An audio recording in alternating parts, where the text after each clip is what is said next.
వెంకటాచల క్షేత్రం గురించి చెప్తూ వ్యాస భగవానుడు బ్రహ్మపురాణంలో ఒక మాట అన్నాడు.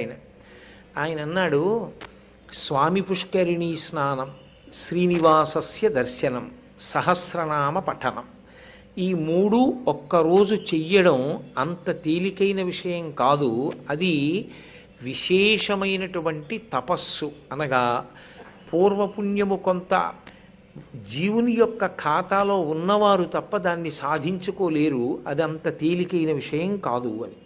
ఈ మూడు ఒక్క రోజులో పూర్తవ్వాలి. ఏది? స్వామి పుష్కరిణి స్నానం, స్వామి పుష్కరిణిలో స్నానం చెయ్యడం, శ్రీనివాసస్య దర్శనం, వెంకటేశ్వర స్వామి వారి యొక్క దర్శనం. వెంకటేశ్వర స్వామి వారి దర్శనం అన్నప్పుడు ముందు ఆదివరాహమూర్తి దర్శనం చేసిన వెంకటేశ్వర దర్శనం, వెంకటేశ్వర దర్శనం, తదనంతరం సహస్రనామ పఠనం, విష్ణు సహస్రనామ స్తోత్రాన్ని పఠించడం.